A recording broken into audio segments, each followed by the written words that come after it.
Shooting on campus. Great school with an amazing culture, and it's just been ruined by gun violence. And members of the school community say they weren't surprised. In the battle between Trump and DeSantis, DeSantis, did anyone ever hear of DeSantis? The sanctimonious DeSantis. The gloves are coming off. The DC Bureau is live with an underground attraction. We still see the focus today on civil rights at the Lincoln Memorial. At the Lincoln Memorial. And why is the tap water yellow in part of Palm Beach County? Yeah, there's definitely like a chlorine taste to the water. These stories and more coming up on Newsbreak. Hello, South Florida. I'm Hala Ezel. And I'm Julian Davis. Today's Thursday, March 23rd, 2023.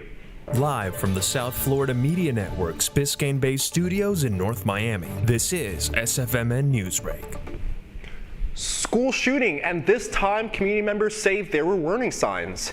In Denver this morning, a manhunt continues for the 17-year-old student.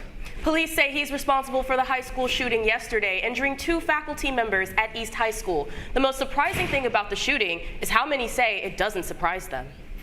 There's always a threat. There's always a bomb threat. There's always somebody threatening to come shoot up the school. There's always something where we're on lockdown. It's happened too much at the school. How much more is it going to take before people start realizing this place is a ticking time bomb?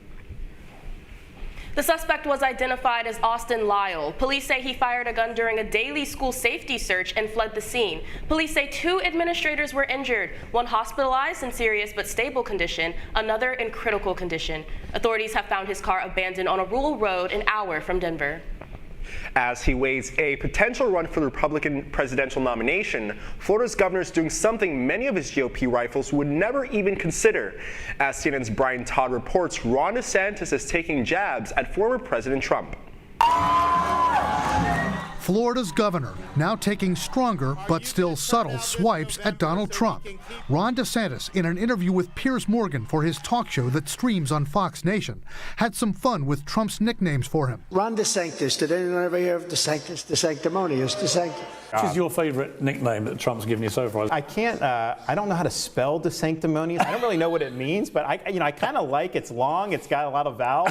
So we go with that. That's fine. You can call me whatever you want. Just as long as you also call me a winner. Or suspended any regulation. But DeSantis also got serious with a jab at the former president when Morgan asked him about the differences between him and Trump. Obviously, the approach to COVID was different. I would have fired somebody like Fauci. So the way we run the government, I think, is no daily drama, focus on the big picture, and put points on the board. Analysts say the potential presidential candidate's framing of himself as a leader who'd have less drama in an administration and as a winner seems to be a recent calculation to go after Trump in an understated way. It does seem that there's been an evolution this week where in this interview you're seeing him come out harder. He's especially going after Trump's character. Like the moment at a news conference this week when DeSantis seemed to take advantage of Trump's legal jeopardy, specifically the possibility that the former president could be indicted soon in the Stormy Daniels case. DeSantis attacked the prosecutor investigating Trump, saying he's pursuing a political agenda and weaponizing his office, but also said, I don't know what goes into paying hush money to a porn star to secure silence over some type of alleged affair. I can't speak to that. Donald Trump, not about to let DeSantis' remarks this week go unanswered, posted today on his platform Truth Social, Ron DeSanctimonious is not working for the people of Florida as he should be. He is too busy chatting with a ratings-challenged TV host from England. How risky is it for DeSantis to attack Trump? One thing he knows is whatever he does, whether he tries to ignore Donald Trump or whether he confronts Donald Trump is going to be in his face. Donald Trump is going to follow the Mike Tyson strategy that everybody has a plan until they get punched in the face. Brian Todd, CNN. We're still light years away, but plans have been unveiled for an underground museum at the Lincoln Memorial. It's where we find reporter Angela Rivas from our DC Bureau live this morning. There's visitors all around Lincoln Memorial. There's visitors all around the Lincoln Memorial now, but in 3 years, these visitors will be able to venture underneath the structure to get an entirely different experience that highlights the architecture of the 1900s and the historic role the landmark has played in civil protests and national celebrations. This new visitor center will allow patrons to go to the Undercroft, a large open area underground that stands 30 feet above ground level, where the concrete foundations of the memorial are located. People will learn more about the construction methods they used in the 1900s and the historic moments that have taken place in front of the monument, such as Martin Luther King's I Have a Dream speech and several demonstrations and gatherings over the decades, including Black Lives Matter and the Women's March. National Park Service spokesperson Mike Litteris explained that while the 15,000 square foot exhibit space will start construction this month, it has been in the works since the 1960s. And we still see the focus today on civil rights at the Lincoln Memorial.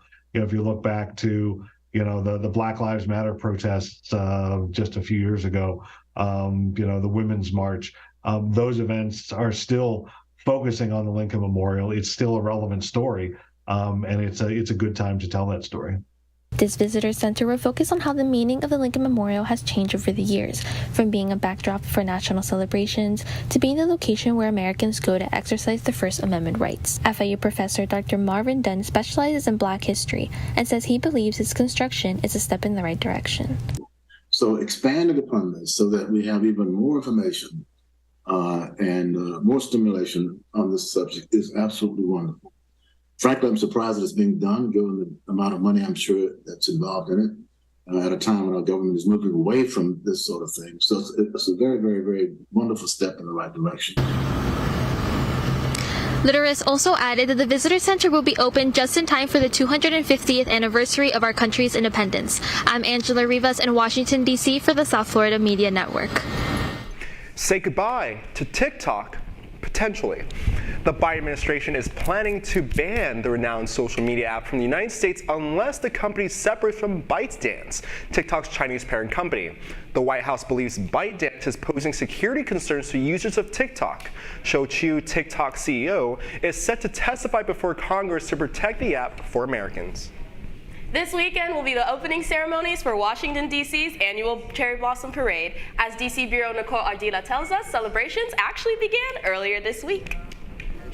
During peak cherry blossom season, locals and tourists come together in the nation's capital to enjoy explosions of pink and white and celebrate the National Cherry Blossom Festival, one of the biggest cultural festivals in the country. The cherry blossoms, a gift from Japan in 1912, have now reached stage 5 of 6 of their blooming process. DC's longtime tradition calls for cherry blossom-themed sculptures and decor all over the city, public transportation, and even porches. The Japan Information and Culture Center is one of the several places in D.C. honoring the history of the blossoms with Japanese artwork and haiku poetry created by students. Cherry blossom season is a great example of Japan-U.S. Relations, Japan-U.S. friendship, and what we wanted here in the Culture Center is just to bring it more into the community, and that's why we reached out to all of these schools. Arctic House recently launched their seasonal exhibition that gives people like Gemma Lagarde, a tourist from the UK, an interactive experience with springtime artwork. This is our first time, so yeah, just trying to take as much of it in as we can. We'd heard lots of things about the festival, so we thought something like this was a really good opportunity to kind of see it in a different way. People can also try seasonal edition food and drinks, including cherry blossom flavored ice cream, coffee, and tea, to name just a few. But for other tourists, just seeing the blooming cherry blossom trees that are unique in DC are what they most look forward to during this time of the year. It's beautiful. It's gorgeous. And the trees are just, everywhere, and it seems to put everybody in such a good mood. Yeah. Everybody's happy and excited and taking pictures. The festival will host its opening ceremony on March 25th, along with several other activities throughout the month, and will finish off with a grand parade ahead of its official end on April 16. Reporting from Washington, D.C., I'm Nicole Ardila for the South Florida Media Network. The Heat try hosting a rival and trying to move up in the standings. That's still ahead, and so is this story. We still have yellow water. It seems to be getting worse recently as well. A part of Palm Beach County dealing with something strange in the water. Newsbreak will be back in 2 minutes. Severe weather can strike anytime, anywhere, but there's a simple way to stay safe. Hey, Jim Cantori here. I stay safe in dangerous weather by planning ahead. You can stay safe too with a few easy steps. Build an inexpensive kit with supplies for your family's needs. Write down important information like phone numbers and medications. Always talk with your family and remember any pets in your planning. Be ready, be safe, Start your plan today at ready.gov/plan.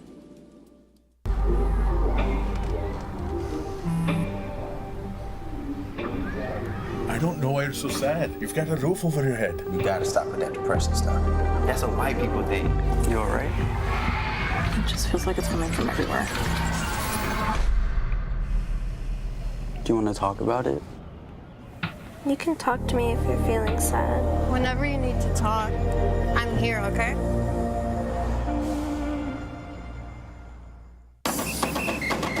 If you're buzzed and doing this,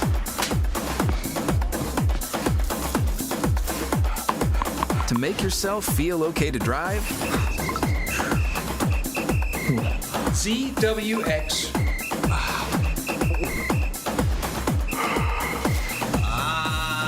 you're not okay to drive. YGKLVW. Regular you.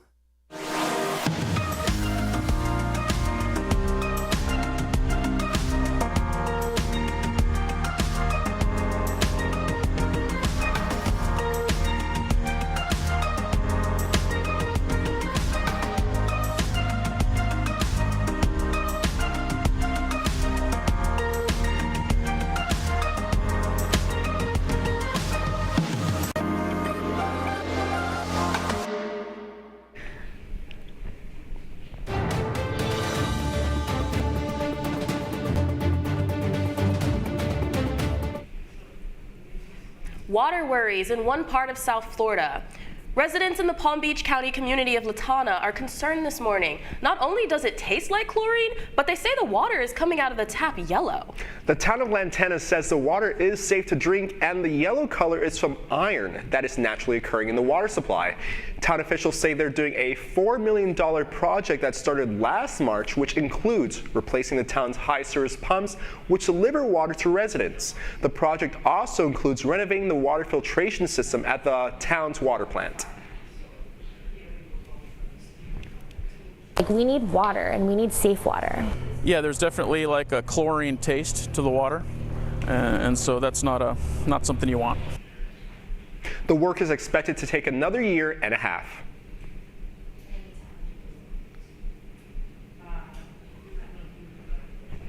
The Heat find 2 in a row with statement wins over Julius Randle and the New York Knicks. Miami and New York remains close throughout the outing, with the Heat holding a 3-point lead at the end of the first half. As 6 of Miami's players scored 10 or more points, the Knicks could not find a way to break through the Heat. The final score was Heat 127, Knicks 120. Miami looks for their winning streak intact when they face the Brooklyn Nets at home on March 25th. You're watching SFMN Newsbreak, and we're coming right back.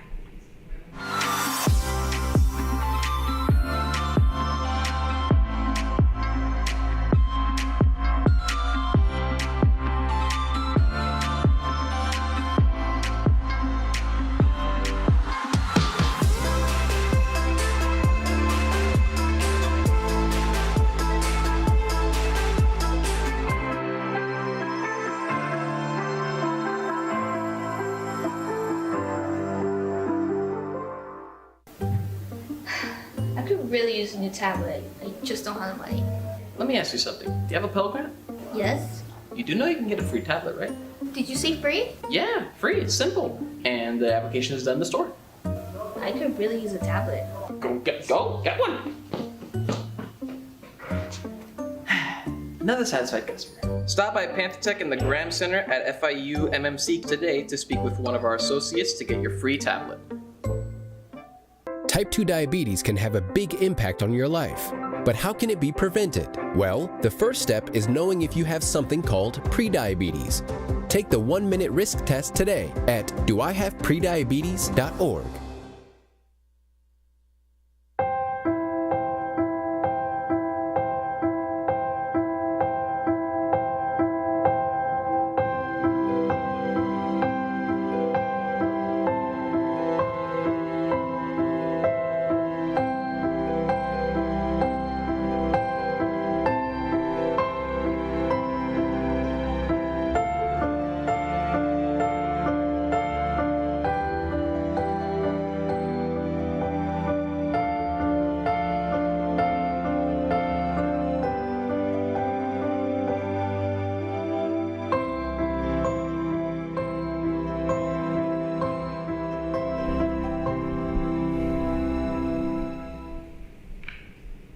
Unfortunately, that's all the time we have for Newsbreak. I'm Julian Davis. I'm Halwa Ezel. Get more news anytime at sfmn.fiu.edu.